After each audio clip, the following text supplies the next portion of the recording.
Bro, ఇప్పుడు ఆంధ్రప్రదేశ్లో కూటమి ప్రభుత్వం అధికారంలో ఉంది, ఇది అందరికీ తెలిసిందే. కాకపోతే ఈ అధికారంలో ఉన్న పార్టీలు రీసెంట్గా ఒక సర్వే చేశారు. సో ఆ సర్వేలో చూసుకుంటే దాదాపు 80% మీడియా ఛానల్స్ కావచ్చు, ప్రజలు కావచ్చు, అందరూ కూడా ఓన్లీ చంద్రబాబు నాయుడుకే సపోర్ట్గా కనిపిస్తున్నారంట. సో బాబు గారికి ఇంత క్రేజ్ ఉందా అని చాలామంది కూడా ఇప్పుడు ఆశ్చర్యపోతున్నారు. మరి ఇంతకు ముందు కావచ్చు, ఇప్పటికి ఒక 4 సార్లు అయినా సీఎం అయ్యారు. సో మరి అప్పటి నుంచి ఇప్పటి వరకు ఏమైనా తగ్గిందా, పెరిగిందా క్రేజ్ అనేది?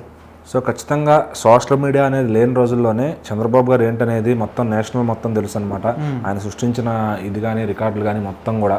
సో ఇప్పుడు ఏంటంటే ఇప్పుడు కొంతమందికి ఆయన వాల్యూ తెలియకపోవచ్చు, ఎందుకంటే సోషల్ మీడియాలో ఏది చెప్తే అదే నమ్మేస్తున్నారు జనాలు. ఇప్పుడు ఈరోజు జగన్ బాగా చేస్తాడంటే జగన్ నమ్ముతారు, సో ఇంకొకరు బాగా చేస్తారంటే ఇంకొకరు బాగా నమ్ముతారు. సో అసలు ఏంటంటే చంద్రబాబు గారి క్యాపబిలిటీ తెలుసుకునే అంత ఇది ఇప్పుడు జనాలకు లేకపోవచ్చు, కానీ ఆయన క్యాపబిలిటీ అనేది దేశం ఎప్పుడో చూసేసింది. సో ఇంకా ఆయన నాకు తెలిసి నేను చిన్నప్పుడు పుట్టినప్పుడు ఆయన సీఎంగా ఉన్నారు, ఇప్పుడుగా ఆయన సీఎంగా ఉన్నారంటే అర్థం చేసుకోవచ్చు మనం ఆయన క్యాపబిలిటీ ఏంటనేది. సో మరి అదే ఆయన సంపాదించుకున్న స్ట్రెంత్ దేశంలో అయితే. అంటే కొంతమంది ఏమంటున్నారంటే పవన్ కళ్యాణ్ యాడ్ అయిన తర్వాత పవన్ కళ్యాణ్కి క్రేజ్ మామూలుగా లేదు, ఇంకా చంద్రబాబు అనే పేరునే మర్చిపోవాల్సి వస్తుందేమని కూడా కొంతమంది మధ్యలో అంటున్నారు. మరి అది ఎంతవరకు నిజం అనుకోవచ్చు? సో అంటే సోషల్ మీడియా అదే చెప్తుంది, సోషల్ మీడియాలో ఏది చెప్తే అదే. ఇప్పుడు ఎక్కువ మంది యూత్ అంతా పవన్ కళ్యాణ్ గారు ఫ్యాన్స్ ఉండొచ్చు, వాళ్ళందరూ ఓట్లు వేస్తారని గ్యారంటీ లేదు వెళ్ళి. సో అలా వేసిన పక్షంలో ఆయన ఫస్ట్ టైమే, ఇది ఎప్పటి నుంచో జరుగుతున్న డిస్కషన్ దాని గురించి ఏంటంటే, ఇప్పుడు వీళ్ళు కలవకపోతే వాళ్ళు గెలిచేవాళ్ళు కాదు, వాళ్ళు కలవకపోతే అదేంటంటే ఇప్పుడు మనం చేసుకునే పులిహారలో కానీ మంచి తిరగమూత లేకపోతే అది ఫెయిల్ అయిపోతుంది, ఎంత మంచి రైస్తో ఉన్నా కానీ ఏంటంటే. సో అదే ఇక్కడ తను యాడ్ అయ్యారు. సో అతను యాడ్ అవ్వడం వల్ల బలం, దీనికి ఉన్న బలం అనేది ఇంకా స్ట్రెంత్ అయింది. సో ఎక్కడైనా డౌట్ ఉండేదేమో, ఒకవేళ ఓడిపోతామేమో, అట్లీస్ట్ మార్జిన్లో ఓడిపోతామేమో అని. సో పవన్ కళ్యాణ్ గారు యాడ్ అవ్వడంతో ఆ ఓట్ షేర్ అయితే ఉంటుందో అది కూడా ఇట్లా కలిసి సో యునైటెడ్గా గెలిచారు. ఎందుకు? జగన్ అనే వ్యక్తిని దించడానికి. సో అంతే తప్ప వాళ్ళకేమీ గెలుపు కొత్త కాదు, వీళ్ళకేమీ లేదని కాదు, అది ఇక్కడ చూసుకోవాల్సింది మనం. సో ఏంటంటే ఇప్పుడు పవన్ కళ్యాణ్ గారు కూడా సపోర్ట్ ఇవ్వడం చాలా స్ట్రెంత్ అయింది అది. లేకపోతే ఇప్పుడు ఆ టైంలో ఏం జరిగేదో ఆయన ఇవ్వకపోతే, సో ఆయన చాలా బలమయ్యారు కాబట్టి ఆయన ఎవరు అనడానికి లేదు తిరిగి. సో ఆయన నెక్స్ట్ చేయాల్సిన పని ఏంటంటే అధికారంలోకి వచ్చారు కాబట్టి నెక్స్ట్ దాన్ని ఉంచుకోవడం ఎలా, దాన్ని ఒకవేళ మనం విడిపోతే నెక్స్ట్ ఎలా బయటపడాలి, ఆ ఉన్న 20 మందిని ఎట్లా 40 మందిని చేయాలి, ఎట్లా 60 మందిని చేయాలి అని చూసుకోవాలి. సో ఇంకా వీళ్ళంతా కూడా ఇంకా ఫ్యాన్ వార్స్లో కూర్చుంటే కనుక ఖచ్చితంగా ఆయన మళ్ళీ ఎక్కడ స్టార్ట్ అయ్యారో అక్కడికే వస్తారనమాట.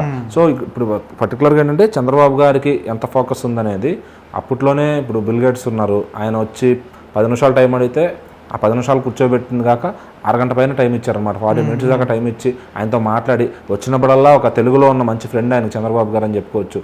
సో అట్లా చాలామంది కంపెనీలతో ఇంటరాక్షన్ అయ్యి, అండ్ పాలిటిక్స్లో ఫస్ట్ ల్యాప్టాప్తో వర్క్ చేయొచ్చు అని ఇంట్రడ్యూస్ చేసిన ఒక పొలిటీషియన్ అని కూడా చెప్పుకోవచ్చు.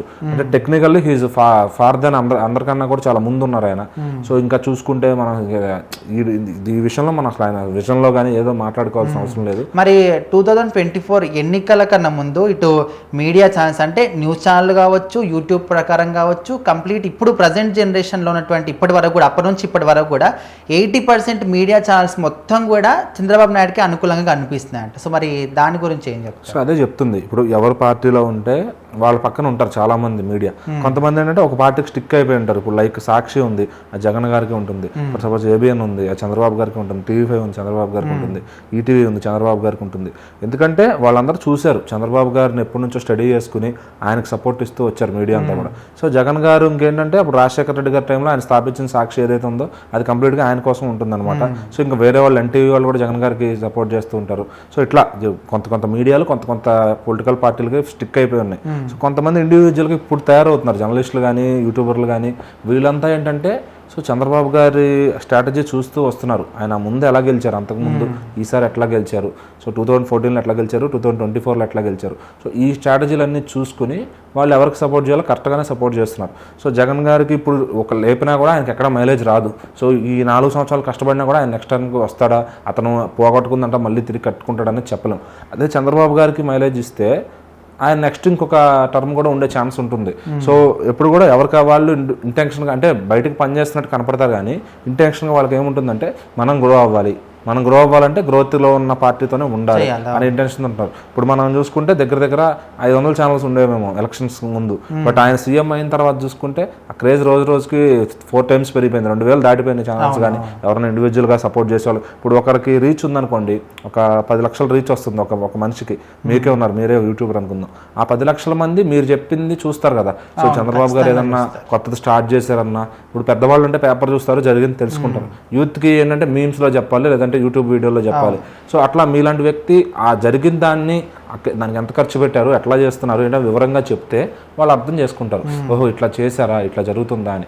అలా తెలియకపోతే కనుక అవతల వాళ్ళు సోషల్ మీడియా కూడా పవర్ ఎక్కువగానే ఉంది. వాళ్ళు ఏం చేస్తున్నారు, ఇది చేయలేదు అని చెప్తే చేయలేదని నమ్మేస్తున్నారు యూత్. సో ఏంటంటే నిజమేది అబద్ధమేది అనేది తెలుసుకోవాలి. సో అట్లా ఇప్పుడు మీరు ఒక మంచి యూట్యూబర్ అనుకోండి, మీలాంటి వాళ్ళు చెప్తే 10 మంది వింటారు. సో అట్లా మిమ్మల్ని అడ్డుకోవడానికి 10 మంది ఉంటారు అక్కడ. అట్లా మళ్ళీ ఇప్పుడు మనం వైసీపీ సోషల్ మీడియా కానీ ఆ మీడియా సపోర్ట్ కానీ చూసుకుంటే వాళ్ళు 600లో ఉండేవాళ్ళు 200లకు పడిపోయారు. సో అది ఎప్పుడు కూడా చంద్రబాబు నాయుడు అనే వ్యక్తి తను వెళ్తూ ఇంకో 10 మందిని గ్రోత్ చేయడానికి చూస్తారు తప్ప ఏదో మన పార్టీలో ఉన్న వాళ్ళని బాగు చేయాలి అట్లా కాకుండా స్కిల్ ఉన్న వాళ్ళని, ఇప్పుడు మీ దగ్గర టాలెంట్ ఉంది, స్కిల్ ఉంది, మిమ్మల్ని ఎట్లా బాగు చేయాలి, మీరు మీడియాలో పనికొస్తారా, ఇండస్ట్రీలో పనికొస్తారా, ఎక్కడ పనికొస్తారు, మీలాంటి వాళ్ళని టాలెంట్స్ని తీసుకుని ఆయన దాన్ని ఏమంటారు ఆయన పాకెట్లో పెట్టుకుంటారు అనుకోవచ్చు. సో అట్లా ఇప్పుడు మీడియా అంతా కూడా ఆయనకు సపోర్ట్ చేస్తే ఖచ్చితంగా మనకి గ్రోత్ ఉంటుందని నమ్ముతారు. సో అది చంద్రబాబు గారు సాధించుకున్నది. ఈరోజు మనం చూస్తున్నాం. నాకు తెలిసి ఇంకొక నెక్స్ట్ టర్మ్ కూడా ఆయనే ఉంటాడు, ఇందులో ఎటువంటి సందేహం లేదు. ఈ లోపు మళ్ళీ ఆయన తర్వాత సేఫ్ హ్యాండ్స్లో ఉండాలి అంటే పవన్ కళ్యాణ్ గారు కూడా ఆయన క్యాడర్ని బిల్డ్ చేసుకుంటే అప్పుడు మనం నెక్స్ట్ థింక్ చేయొచ్చు ఇంకెవరు ఉండొచ్చు సీఎంగా అనే విషయం.